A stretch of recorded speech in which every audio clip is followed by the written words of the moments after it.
on va reprendre Dafiuda Moudalef, cette ligne du haut, Nanatam, Gimel Mashkina sur Mishum Giluj. On va juste rappeler, c'est quoi l'idée là on a manqué ces dernières lignes qui concluaient la Sugia précédente. Dans la Sugia précédente, on a vu un enseignement qui nous parle de Chazaka, et on va poursuivre dans le sujet de Chazaka. C'est qu'une bête, tant qu'elle n'est pas égorgée, elle est interdite à la consommation. Donc jusqu'à ce qu'on ait la certitude de cette étape qui permet de la consommer, ben, le becheskat issour, parce que jusqu'à présent, elle n'est pas consommable en l'état. Une bête vivante s'applique sur cette bête dans cet état-là, l'interdiction de la consommer puisqu'elle est ever minachai. Donc c'est une chazaka. Maintenant le ridouche, il était pour la deuxième partie. Il y a un ridouche sur cette partie-là, mais la deuxième partie, c'est qu'une fois qu'elle a été shritée, eh ben, elle est becheskat kashrut, ça veut dire son interdit est levé, et donc automatiquement c'est une bête consommable. Donc bien sûr c'est une bête d'une catégorie de bête cachère. Une fois qu'elle est égorgée, eh ben, l'interdit qu'il y avait sur elle jusqu'à présent, il est levé. Ok, mais peut-être qu'il pourrait avoir d'autres problèmes. Il pourrait être peut-être une tréfa. Une fois que la shrita elle est bien effectuée, bien sûr. C'est-à-dire qu'on a vérifié, c'était le sujet de la Gemara juste avant. Est-ce qu'il y a cette obligation-là de vérifier immédiatement après la shrita, en tout cas juste après la shrita, pour s'assurer que ça a bien été tranché, égorgé, d'accord. Maintenant, il y a d'autres vérifications ensuite qui vont être réalisées pour s'assurer que la bête était en bonne santé. Maintenant, tant qu'on n'a pas vérifié, est-ce que je la considère jusqu'à preuve du contraire, elle est cachère ou pas? Donc la Gemara nous dit, et c'est sur cette phrase que la Gemara avait rebondi, Nishreta, dès lors, je reprends la phrase qui nous intéresse dans Daf Tet Amud Aleph, Nishreta, dès le moment où elle a été égorgée, alors Becheska Teter Omedet, on suppose que tout va bien, et donc elle est a priori cachère, jusqu'à ce que tu saches qu'en réalité, il y a une problématique. Donc, par défaut, et ça va être ça le ridouche, par défaut, si tu peux vérifier, tu vérifies. Si tu as des raisons qui t'imposent une vérification, tu vérifies. Maintenant, si tu ne peux pas vérifier, par exemple, tu ne peux pas vérifier, alors elle m'a dit, s'il y a un loup qui est venu, qui a appris une partie interne de la bête qui aurait dû passer, ou qu'on aurait, passer une vérification, mais s'il n'a pas, elle est plus là, donc tu peux pas, il y a rien à vérifier. Donc s'il y a rien à vérifier, c'est tu la consommes. Et la Gemara dit, c'est pas dans ce cas-là qu'on a besoin du ridouche, mais le ridouche il est basé venatal bnemaim, et il a ramené. Et la netalan virzeram kien nikuvin. Donc il a pris, le loup il est venu, il a arraché les entrailles, les intestins de la bête, et il les a même ramenés, donc on les a récupérés, on les a retrouvés alors qu'ils sont percés, d'accord? Donc nous ici, mais on voit que qu'il y a les ongles ici de la bête. La question est de savoir, est-ce que peut-être qu'à cet endroit-là, il y avait un ékev. Peut-être à cet endroit-là, c'était déjà un endroit qui était malade, qui était percé, et donc qui rend la bête invalide. Sur ça, on a dit qu'on appliquera la règle de Chazaka, même si on voit devant nous une problématique, mais on sait et on peut supposer que la problématique que je vois n'est issue uniquement de ce qui s'est produit par le zèbre, par le loup. Eh ben, je vais pas jusqu'à craindre que peut-être le loup il a à l'endroit des griffes, il y avait avant ça déjà les intestins étaient percés et donc ça rentrait pas, donc on appliquera la chazaka. Sur ça, l'agma a demandé. Pourquoi? Parce que c'est rare qu'on trouve. Oui, parce que effectivement, chazak, c'est-à-dire c'est pas censé, voilà. Voilà. Et donc On trouve souvent cet endroit abîmé, effectivement. Effectivement, ce sera différent. Effectivement, c'est pour ça que je dis que cette halakha n'est pas forcément de nos jours où il y a peut-être plus de risques dans certaines parties de la bête, parce que justement, les élevages ne sont pas aussi nature qu'à l'époque. Et donc, si les probabilités changent, donc naturellement la chazaka va changer. On va revenir sur la chazaka, mais il y a cette idée de chazaka. La Gemara a voulu objecter à ce sujet. A priori, on a vu une halakha qui va dans un autre sens, à savoir quand tu vois un aliment qui a été rongé par des souris ou par des volailles, n'est-ce pas? Eh ben tu crains qu'à l'endroit où ça a été rongé par ces animaux-là, mais peut-être qu'avant ça est passé le nachash, avant ça est passé le serpent, et donc il pourrait avoir du venin, donc abstiens-toi de manger, tu ne pourras pas le manger. Donc on voit clairement ce parallèle, que Bimkom Nekev Nakav, ce que l'Agmara dit que pour les intestins, on ne craint pas qu'à l'endroit des griffes, il y avait déjà préalablement un trou, les intestins étaient percés, on ne craint pas ça, et bien pour l'aliment, et l'Agmara a répondu quoi? Sakanta Chamira Misora. On ne veut pas comparer les précautions que nous prenons pour quelque chose qui pourrait mettre en danger la vie humaine, et un safek qui sourd, parce que safek qui sourd, il y a chazaka, et là on l'applique à chazaka, on l'applique à chazaka, et la Gemara elle a amené toutes sortes de preuves, et elle a conclu qu'effectivement, Shema Mina Chamira Sakanta Meisura. Donc la Gemara elle arrive à cette conclusion dans Daf Yud Amud Aleph, qu'on a une preuve que l'état d'un certain qui pourrait nous amener vers un danger, eh ben, il est pris plus au sérieux qu'un safek qui sourd, qu'un doute si c'est kasher ou pas kasher. Et pourquoi? Parce que pour le kasher ou pas kasher, on applique la règle de chazaka, alors que pour le issour, pour le kasher ou pas kasher, on appliquera le chazaka, alors que pour la sakana, pour le danger qui pourrait être un danger de mort, eh ben, on n'appliquera pas la chazaka, et il y a lieu d'être mahmir et de s'abstenir de manger, donc il faut s'abstenir de manger. Et sur ça, elle conclut qu'il y a 3 liquides pour lesquels on craint, s'ils sont restés découverts, eh ben, on craint qu'ils ont été goûtés par un serpent, et donc il y a du venin, et donc on ne boira pas. Donc même aujourd'hui, même si on n'a pas les serpents, c'est un sujet dans la halakha, mais les liquides doivent être couverts la nuit. Et la Gemara va dire de quel liquide et combien de temps, on y arrive tout de suite. La Gemara dit donc nanatam, gimel mashkin, donc la Mishnah nous dit dans ton mode gimel mashkin, asur mishum gilouy. Il y a 3 liquides pour lesquels on sait qu'il y a 7 liquides. Il y a sheva mashkin en général, mais il y a 3 liquides qui le serpent aime bien. C'est quoi ces 3 liquides? Mishum gilouy, maïm, yain vechalab, l'eau, le vin et le lait. Ces 3 liquides doivent être couverts la nuit pour ne pas que chas v'shalom il soit infecté du venin qui soit déposé par les serpents. Ah, vous allez dire, on n'a pas de serpent aujourd'hui, ça ne change pas, il faut quand même être marmire sur ça. Makpid. Kama Yishuv Yuasuri. Maintenant, qu'est-ce qui s'appelle? Quel temps? À partir de combien? J'ai tourné la tête, alors ça y est, ça s'appelle, j'ai laissé ma bouteille de lait ouverte, j'ai tourné la tête pour aller me servir, pour aller chercher mon café ou autre. Et ben ça y est, c'est déjà, la nuit, c'est déjà considéré découvert. L'Agma a dit non. C'est le temps, mais il y a quand même un temps minimal pour considérer que c'est un temps considérable pour dire que c'est resté découvert, et donc ça devient un sourd. Donc le temps que le serpent sort de son trou et qu'il vienne boire. D'accord? Donc il y a un certain temps quand même. Et Vekama Makom Karov, Marabi Yitzhak Bere de Ravuda, Kede Shetzim Taratouzen Kli, et là, la Gemara a dit c'est le temps qui sort, je ne sais pas de son trou, mais c'est vraiment, même s'il se cache derrière, n'est-ce pas, le serpent, qui, s'il y a suffisamment de temps pour qu'il sorte d'une certaine cachette et qu'il retourne, parce que si on l'a vu, on le voit ramper à côté, donc c'est plus une crainte, c'est une supposition presque évidente et certaine. Mais on craint qu'il était vraiment aux côtés juste autour de la cruche ou du tonneau de vin, etc.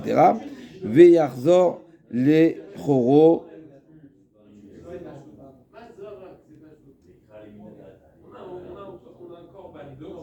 Et donc, il retourne à sa cachette, donc sous cette cruche ou ce tonneau. Donc bien sûr aujourd'hui il faudrait voir plus précisément c'est quoi la durée, mais il y a également une question très intéressante. Quand on parle de la nuit, c'est quoi la nuit? C'est le début de la nuit, la tombée de la nuit. À partir de la tombée de la nuit, c'est considéré la nuit, donc il faut être vigilant. Ou à partir de des fois on est à la maison, voilà, on fait on est attablé tard le soir, il fait déjà nuit, surtout en hiver. Mais on est encore là, on est encore présent. Est-ce que réellement, à partir de quand? J'avais vu le sujet il est discuté. Est-ce que c'est à partir de Chatzot? Est-ce que c'est à partir de la tombée de la nuit? C'est un sujet discuté également pour le temps. Comment, en pratique, quel est le temps qui rendra la boisson interdit à boire? Alors, je vais juste voir si j'ai une note. Ramener je cherchais la source plus précisément à ce sujet. Donc on a dit les boissons, ces liquides là qui sont restés découverts, Le Tosfot déjà nous dit dans Avodah Zarah que de nos jours, il n'y a pas de Nechashim, il n'y a pas de serpents, surtout voilà, pas en agglomération, peut-être après à la campagne ou dans des endroits plus voilà, qui sont plus désertés, même si y a quelqu'un qui habite, qui a en rez-de-chaussée, il a une cour, il a des jardins, etc.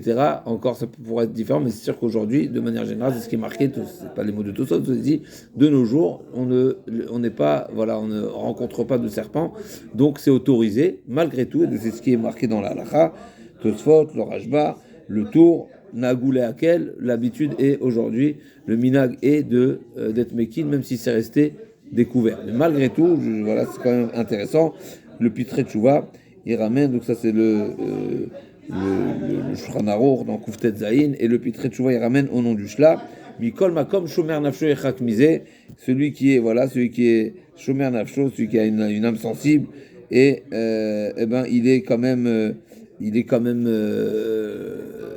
recommandé, où il y a toujours cette notion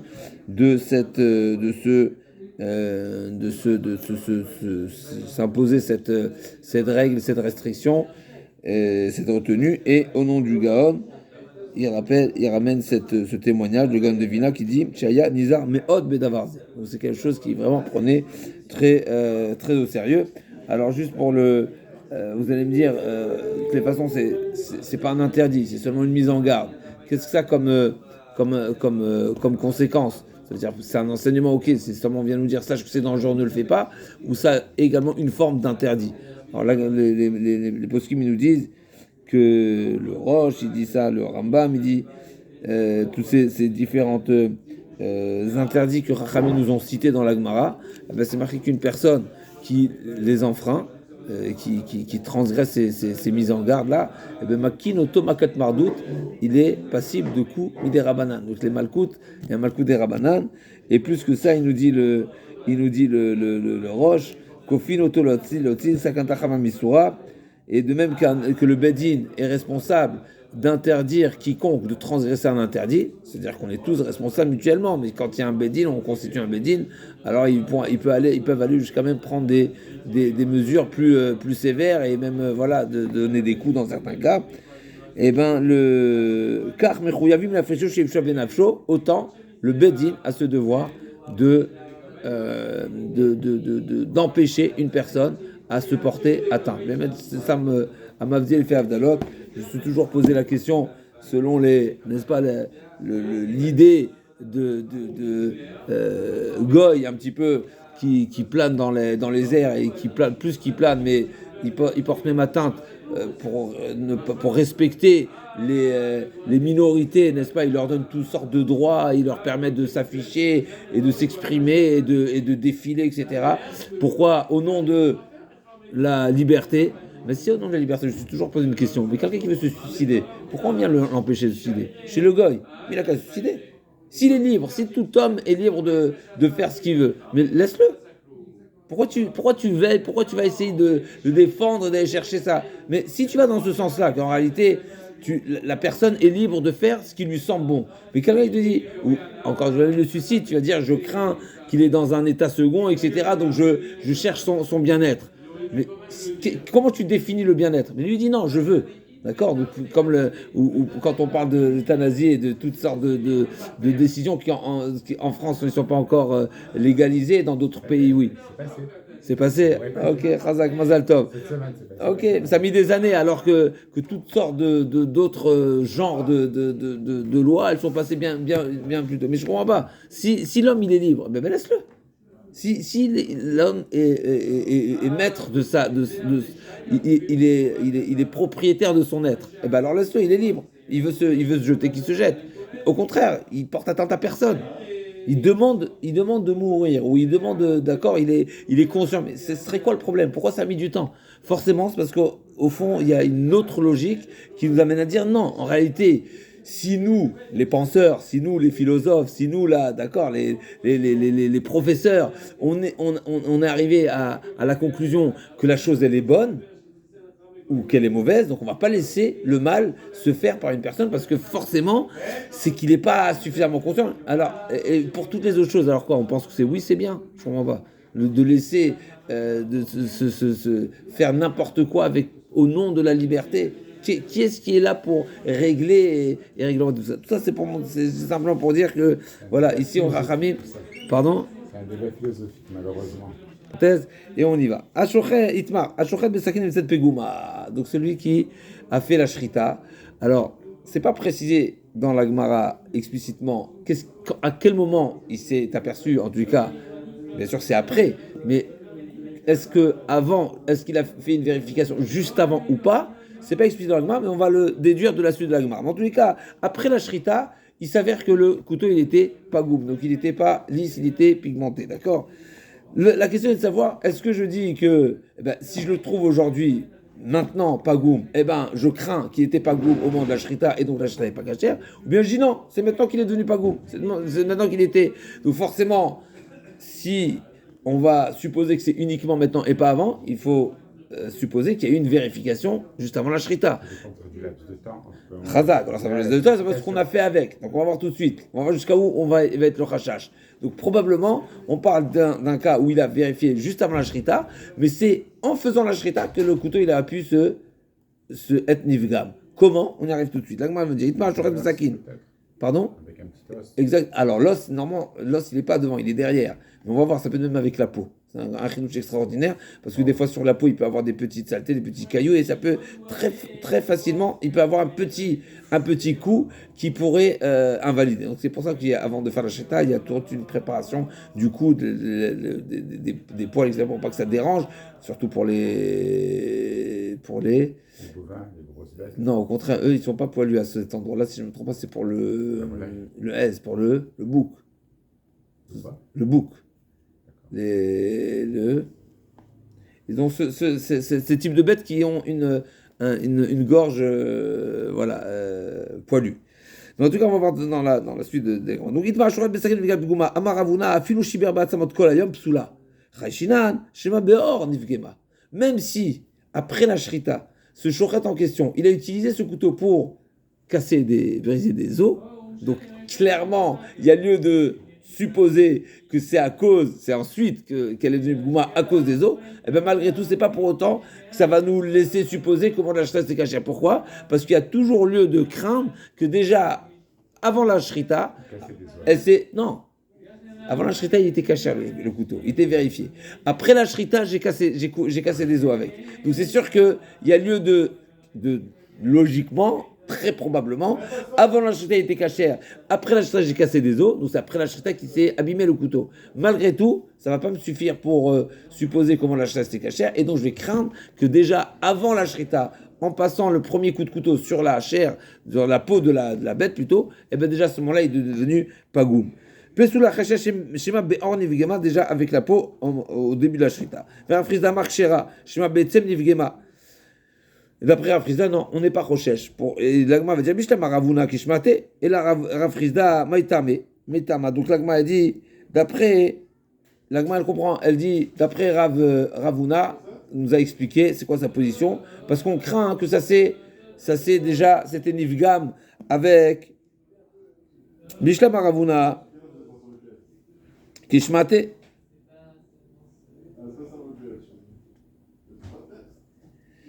Et Ravuna nous a dit juste avant qu'une chose qui est Becheskat Issour, Achivadel Chaven Shreta. Donc Ravuna, a priori, il suit sa ligne de pensée. Et du fait que tu n'étais pas certain, il y a lieu de craindre qu'au moment de la Shrita, le couteau n'était pas caché. Pourquoi? Parce que juste avant, en commençant la Shrita, peut-être le couteau était déjà invalide. Il n'y a pas de, tu veux pas être certain que la shrita elle était cachère, tu remets la bête en point d'interrogation, et donc tant que tu es pas sûr que la shrita elle est cachère, la shrita n'est pas cachère. Nous on a vu précédemment que si tu sais que la shrita elle est cachère, alors c'est cachère, par rapport à la problème de tréfa. Mais là, si la shrita elle n'était pas cachère, parce que tu crains que le couteau il n'était pas cachère, donc la shrita elle n'est pas cachère, donc si tu as un doute, est-ce que la bête elle est passée de l'état non consommable à consommable, qu'est-ce que tu dis? Qu'elle n'est pas consommable. Donc là, du fait que c'est le safek qu'il est dans la shrita, il y a deux types de safek. Il y a un safek dans la shrita et un safek ensuite dans la tréfa. C'est-à-dire, l'état de tréfa, c'est une bête qui a été shritée correctement, donc elle est passée du statut non consommable à consommable, elle est passée de bête vivante qui n'est pas consommable, elle est passée de l'état de nevela, donc elle est shritée, elle est déjà égorgée, donc elle est shritée, mais elle est peut-être tréfa. Sur ça, on a dit, effectivement, peut-être tréfa, c'est cachère. Tant que tu ne sais pas qu'elle est tréfa, elle est cachère. Mais celle-ci, tu ne sais pas si elle était correctement shritée. Donc si tu n'es pas certain qu'elle est correctement shritée, et pourquoi tu n'es pas certain? Parce que tu as trouvé le couteau pas cachère, eh ben tu te poses la question à l'origine, et donc elle n'est pas cachère. Mais d'après Afrizda, elle ne comprend pas. D'après Afrizda, pourquoi je vais supposer qu'elle a été shritée correctement? Et là, Afrizda, Maïtama, Manecha, Etzem Vadaï Pogem. Or, ça fait Pogem. De craindre et de supposer que le couteau elle a été abîmé par la peau, c'est pas le mot de la Gemara, mais c'est peu probable. La Gemara dit c'est fait, c'est incertain. Pourquoi? Parce que la peau, rarement, ou c'est pas forcément pogem, alors que les os, c'est pogem. Et donc cette personne-là en question, s'il a coupé des os, donc c'est les os en cassant les os, en coupant les os, qui a lieu de craindre que par cette activité-là, le couteau il s'est abîmé, mais pas avant. Donc si avant que les os soient coupés, eh bien, il n'y avait pas lieu de craindre que le couteau était devenu invalide. Donc par défaut, le couteau était valide, et donc je veux c'est une règle, un état certain, un état incertain plutôt, ne va pas remettre en question et appliquer un doute sur un état qui était certain. D'accord? Donc c'est de dire qu'elle est devenue pagoum avec la peau, c'est quelque chose d'incertain, ça n'invalide pas un couteau qui, avant de commencer à couper, c'est ce qu'il faudrait dire, il était validé et il était vérifié. Pourquoi le fait d'être simplement pagoum, infiniment soit... Il en sort ici, c'est que dans l'énoncé de Ravuna qui a dit c'est pas cachère, il nous a dit même s'il a coupé les os. Non seulement si après la shrita il a rien fait qui met en doute et qui ce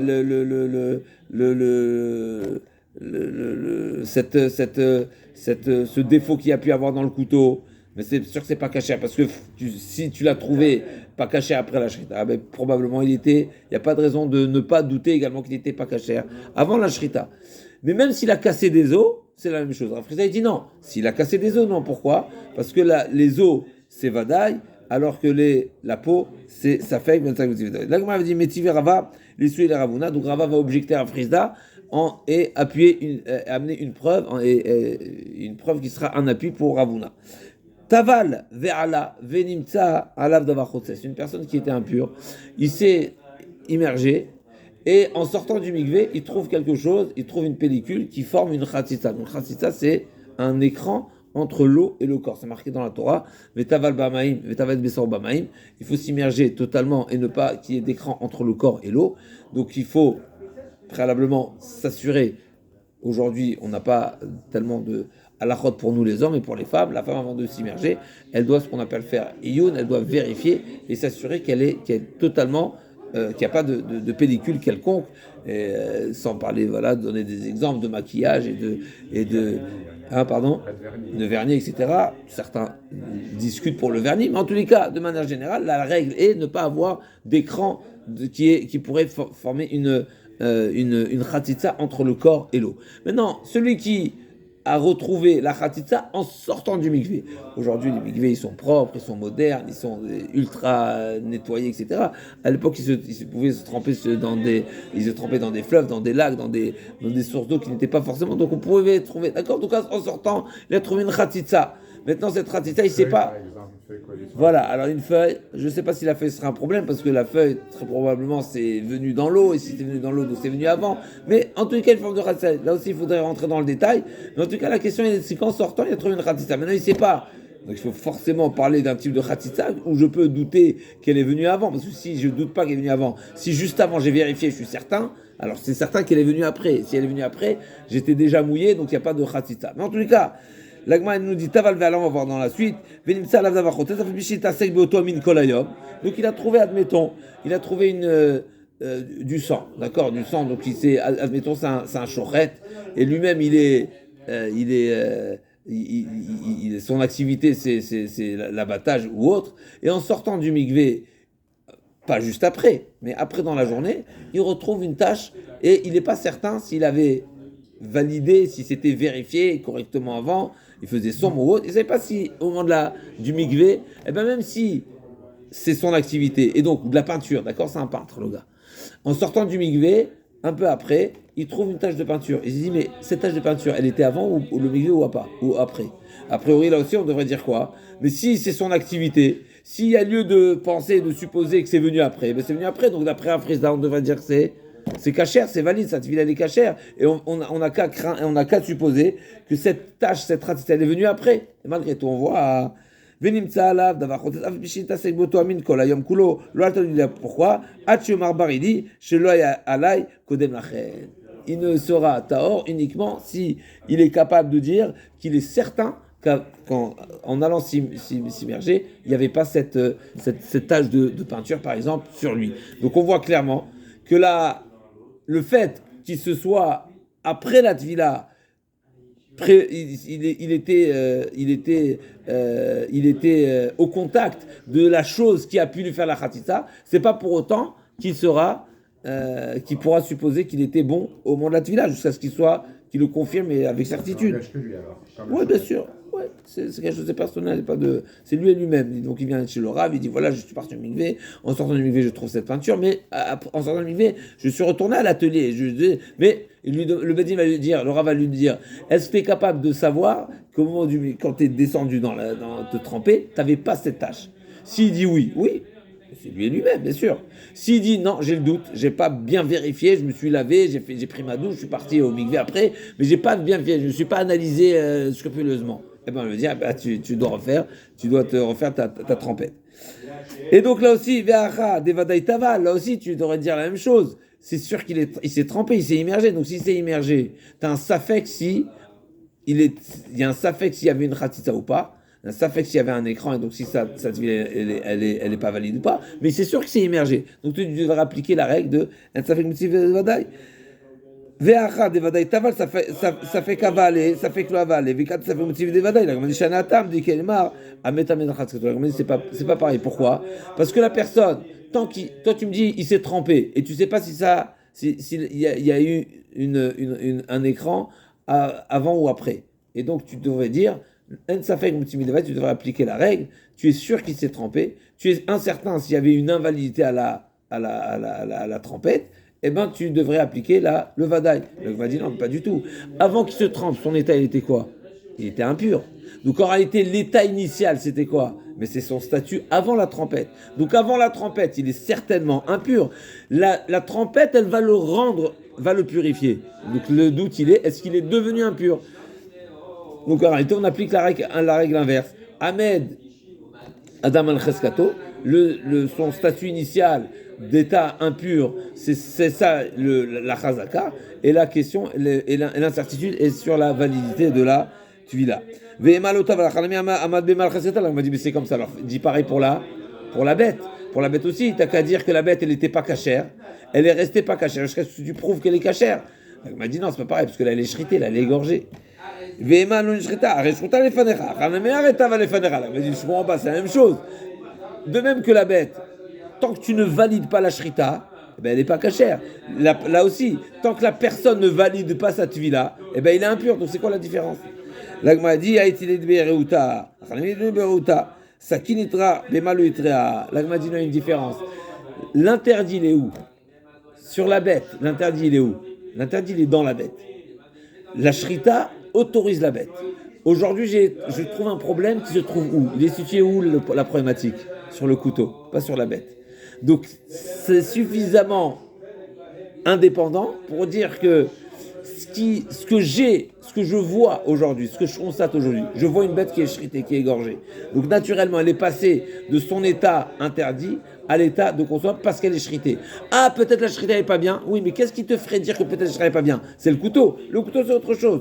Donc le safek, il est dans le couteau. Là, par contre, dans la personne, c'est la personne qui est impure. Et le safek, il est toujours sur la personne. Donc c'est vraiment une nuance qui est très fine et qui permet de faire la différence, en tout cas pour répondre à la question de Rav Frisda.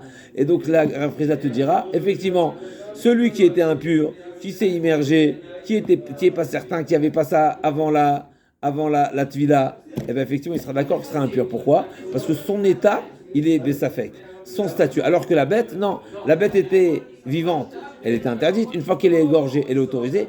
Ah, je trouve un problème sur le couteau. Est-ce que le couteau a une conséquence sur la bête? Pas forcément. Et donc ça reste un Tsafek Moutimi Devadaï, et je considère qu'elle est shritée. Métivé, Shachat et Aveshet, Varkar Nishmeta Gargiret, Keshera, Nishmeta Gargiret, Varkar Shachat Aveshet, Psula. Donc si la. Au moment de la shrita, d'accord.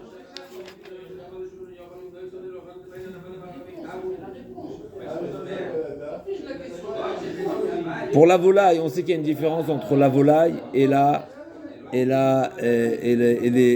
bête, et les animaux. Donc pour la volaille, ça suffit siman echad de shriter un des deux simanim. Il n'y a pas besoin de trancher et l'œsophage et la trachée, mais un des simanim ça suffit. Et donc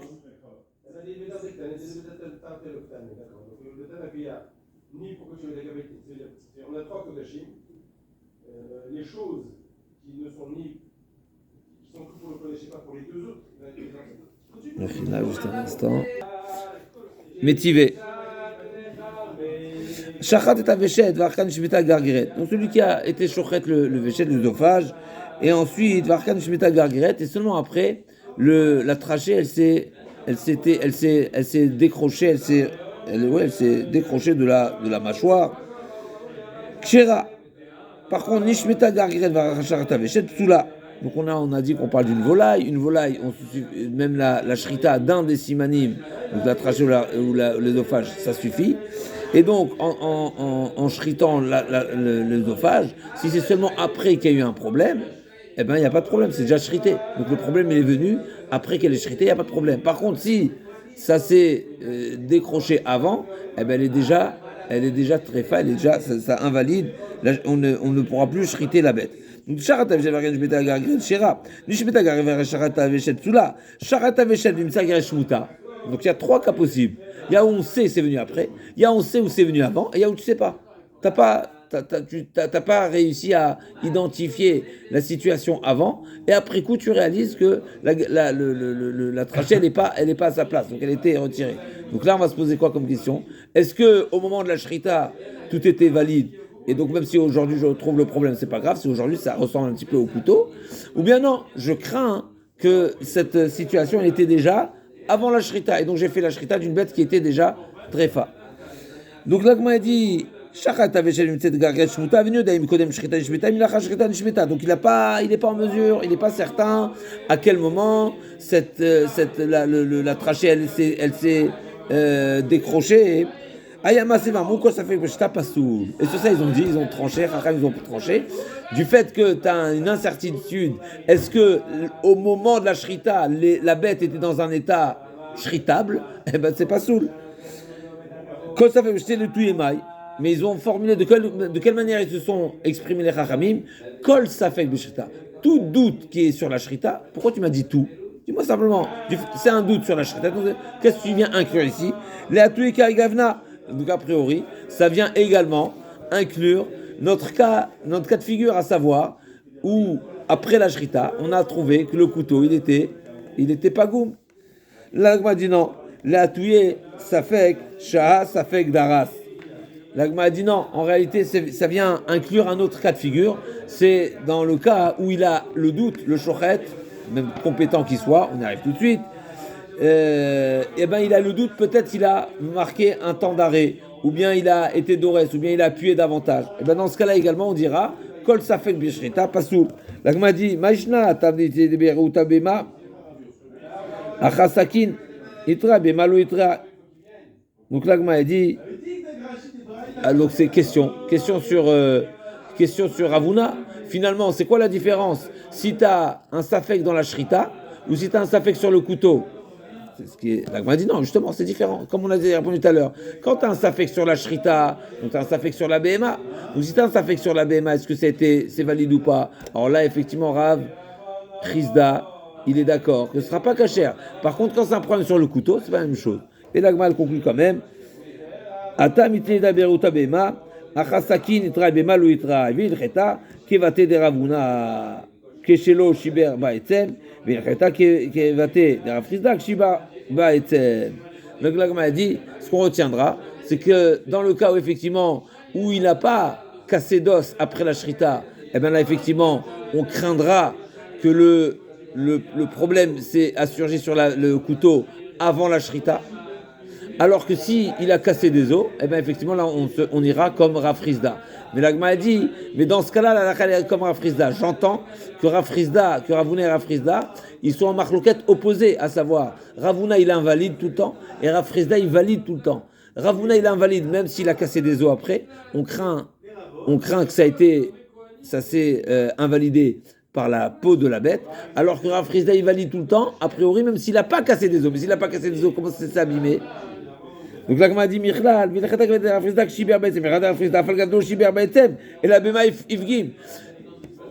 le cas de figure où il a cassé des os après, alors effectivement, tu crains que la cause, tu vas supposer plutôt que la cause de cette invalidité du couteau, c'est par les os. Mais s'il n'a pas cassé les os après, il a rangé son couteau à sa place, et il le ressort et il le voit abîmé. Mais comment il s'est abîmé le couteau si ce n'est pas au moment de la shrita? La Gemara dit Michlal, Milchata kivet Rafrizda shiber baetzem, Michlal Rafrizda falgado shiber baetzem, même ifgim, ima baetzem nafraket ifgim. La Gemara dit, vous savez quoi, Rafrizda il dit, non, tu sais peut-être quand est-ce il s'est abîmé le couteau. À la fin de la shrita, on arrive à la mafraket, on arrive à la nuque, à la colonne, et peut-être c'est ces os là qui l'ont invalidé. Donc effectivement, même si après il n'a pas cassé des os, mais peut-être c'est à la fin de la shrita, après avoir déjà shrité ce qui est ashrité, que le couteau s'est invalidé. D'accord.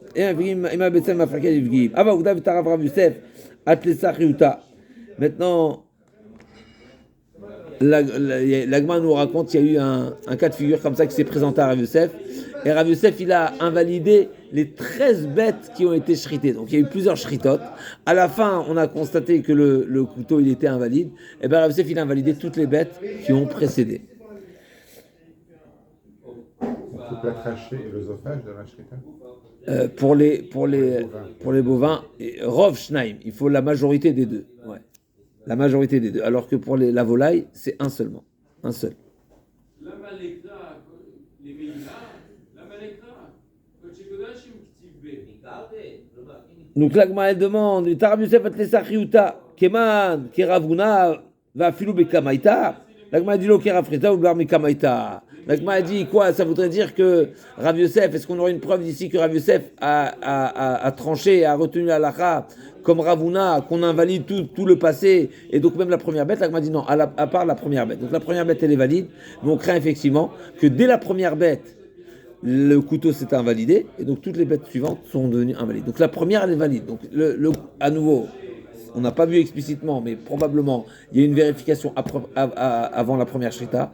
La première shrita, on la considère cachère. Pourquoi? Parce que le couteau était cachère, donc la bête est cachère.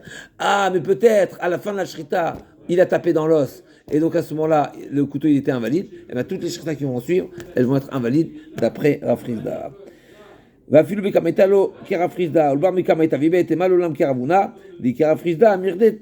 Mitlatalinan, m'a dit donc m'a dit forcément a priori.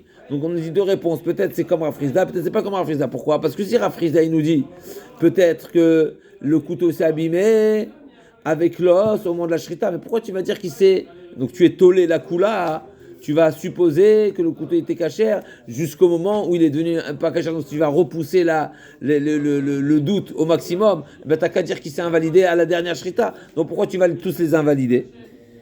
Dès que Rafrizda mirne metatena il m'a dit betem freka maïta evgim, dit m'a betem freka batraita evgim, amar le Rav Chaber de Rava de Ravashim, Rav Kana mitzrab dikuta ben kol chada vechada, keman keravuna. Donc Ravashi, Rav Kana matzrich, Rav Kana il exige que s'effectue une vérification entre chaque bête pour s'assurer que la shrita n'a pas invalidé le couteau. Et Ben Keman Keravuna Venimisal Kamaita, la Gmadina ou Kerafrizda ou la Shrebatraita, pas du tout.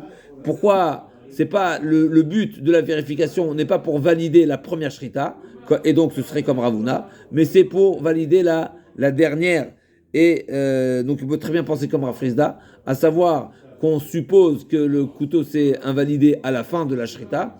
Et donc, après chaque shrita, on vérifie pour pouvoir cacher celle qui vient après. La Gemara demande pourquoi tu vas pas demander à un chacham, donc un expert qui vérifie le couteau. Pourquoi tu te... D'accord. La Gemara dit Dechan Neman Beisouri.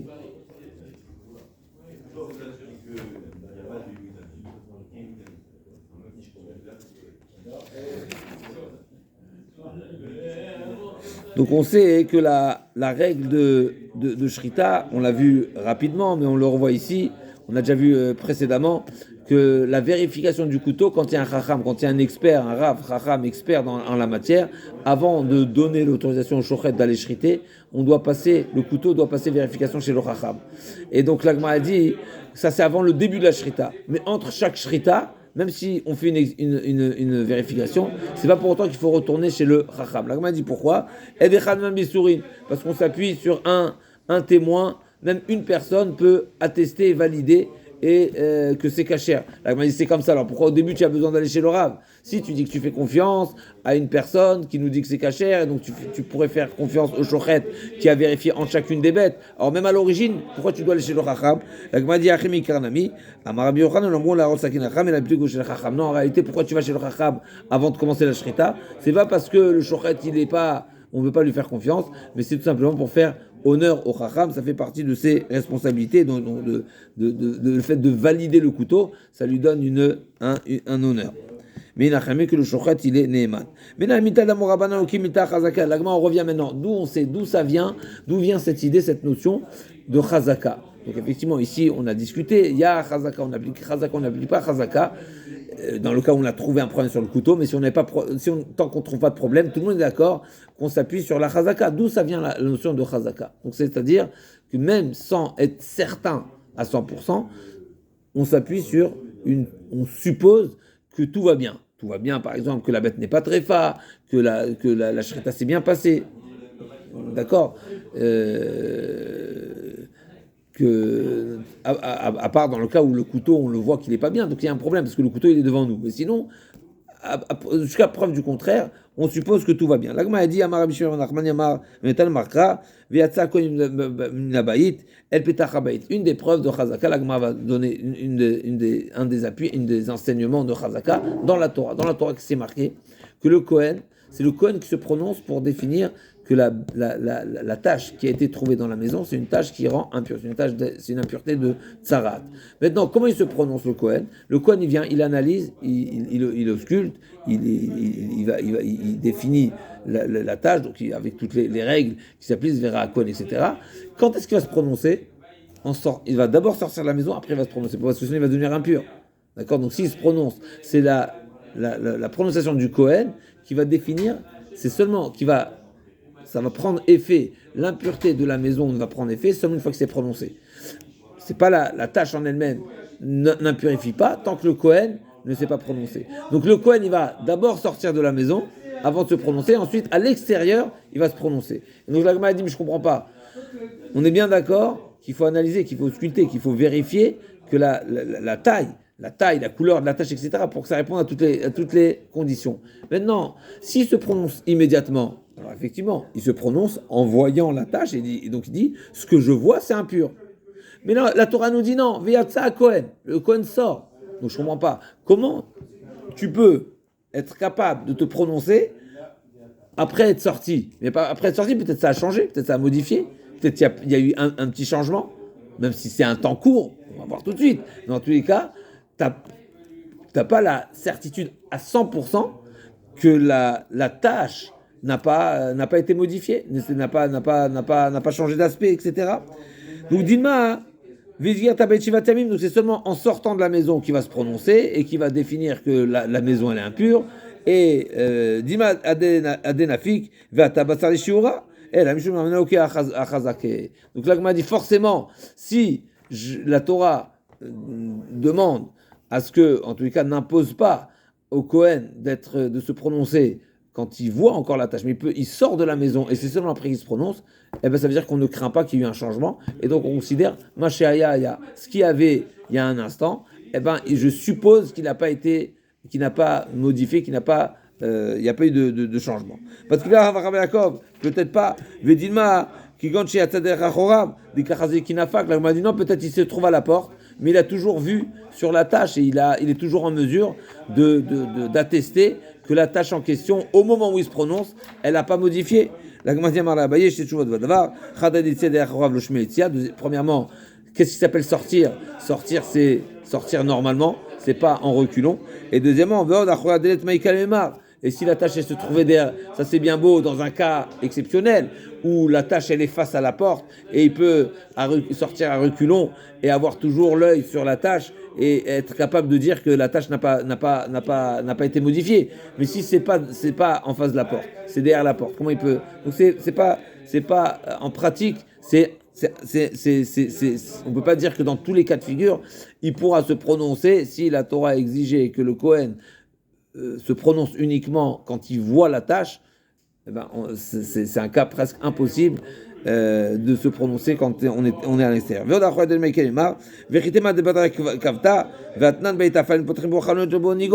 tu vas me dire, c'est quoi? Eh ben, si la tâche elle se trouve pas face à la porte, eh ben, il va ouvrir une fenêtre. Je me dis, mais pas du tout. C'est marqué que verra à Cohen, il faut que la tâche soit visible aux yeux du Cohen en l'état. Si la maison elle est sombre et qu'il n'y a pas suffisamment d'éclairage naturel, n'est-ce pas? Eh ben, on ne va pas demander à ouvrir une fenêtre pour permettre à ce qu'il y ait de la visibilité du Cohen. On n'ouvre pas, on laisse comme ça. Et donc finalement, il n'y a pas on ne peut pas proposer cette pratique-là. Amane Rava, les kametzed achov le shmeitia, qu'on regarde avec le yochia, directive betia. La Gemara dit, d'où toi tu me dis, Rava il dit Abaye, d'où tu m'as sorti toi Abaye, que sortir à reculons s'appelle pas sortir. Sortir c'est sortir normalement. Sortir à reculons non. Mais on voit bien que le Kohen Gadol, le jour de Kippour, il sera à reculons. Donc oui, ça s'appelle une sortie. Et c'est marqué Veatza. Vedeka Amar, Beit Afel Potrim Ochanot Nigo, Anemile Echadelu Trazak. Donc Rava n'accepte pas les réponses de Abaye. Abaye il a dit sortir à reculons ça s'appelle pas sortir et d'ouvrir une fenêtre c'est pas une solution. Rava il dit ces deux axiomes là ne sont pas acceptables. Pourquoi? Parce que j'ai trouvé que le sortir à reculons pour le Kohen Gadol le jour de Kippour, ça s'appelle sortir.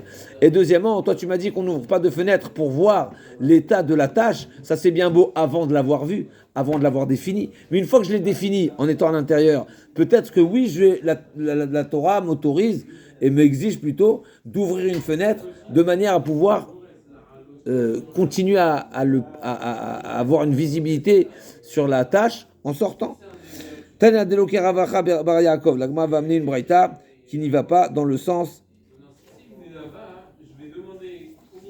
de Ravacha Bar Yaakov. Donc Ravacha Bar Yaakov a refuté la preuve. Donc nous on a cherché une source dans la Torah de Chazaka. On a amené un exemple, la tzarat. La tzarat, le Kohen se prononce seulement en sortant, une fois sorti. Donc si une fois sorti, forcément qu'il n'a plus de visibilité. Ah bah il a dit forcément il y a visibilité. Rava a dit il n'y a pas forcément de visibilité. Ok. Le Rava Bar Yaakov donc n'accepte pas cette preuve. On a une braïta explicite qui va à l'encontre de Rava Bar Yaakov, donc qui n'accepte pas l'objection de Rava Bar Yaakov. Tanya delo Rava Bar Yaakov. Viatzako min habayit yachol yelech letor beto viazir tamud lomar el petach habayit. I petach habayit yachol le'amid tachat hamashkof viazir tamud lomar min habayit ad shetzim min habayit kulo. Donc il faut sortir totalement. Haketzad omed betzat hamashkom mazgir umelen sheim alach letor beto viazir o shamad betor habayit viazir shezgor muzgar tamud lomar viazir tabayit mikol makom. En tous les cas, on voit clairement dans cette braïta que la braïta insiste. Le Kohen sortira totalement de la maison. On ne dit pas de rester un petit peu. Donc, ça laisse entendre qu'il faut totalement sortir. Et donc, ça veut dire qu'il n'a plus de visibilité sur la tâche quand il se prononce. Et donc, c'est a priori une preuve qu'il y a Chazaka. Et Rava Bar Yaakov dit non, il répond Kegon de Kaime, Dara de Gavre, Veamre, Kidika et Kae. On m'a dit non, tout simplement, on peut très bien répondre qu'en réalité, il y a le Kohen en question, il va sortir, mais il y a un certain nombre de personnes qui sont encore en mesure de dire ce qui était n'a pas été, ne s'est pas modifié. Ok, donc ça c'est la conclusion c'est la réponse de la Gemara en tous les cas qui vient qui vient, Ravacha Bar Yaakov, donc s'oppose et n'accepte pas cette preuve de la Torah qui m'amènerait à m'appuyer sur une chazaka. Pourquoi? Encore une fois, nous on a dit première explication, on s'appuie sur chazaka parce que forcément le Kohen quand il sort, il n'a pas de visibilité sur la plaie et malgré tout il se prononce, forcément c'est qu'il s'appuie sur ce qu'il a vu il y a quelques instants. Et Ravacha Bar Yaakov dit non, pas forcément. Peut-être qu'il a toujours une visibilité. Ah, tu me dis qu'il faut qu'il sorte totalement. Ok, lui il est sorti totalement. Il y a d'autres personnes qui peuvent être là et être en mesure de dire que la tâche n'a pas été modifiée. Donc, on revient demain sur la suite de la Gemara. La Gemara va passer à Rov, dont c'est la notion de Rov dans la Torah. On connaît le passouk de Acharei Rabim Neatot. On va voir comment la Gemara. Chazak, ça c'est dans les. Chazak. Le lolera, c'est pour un cas, pour le beddin, pour dîner nefashot, où il faudra plus que un pour faire balancer. Il faut ataya, lo ke atayatra lera, lo ke atra letova et lera. Les orthographes.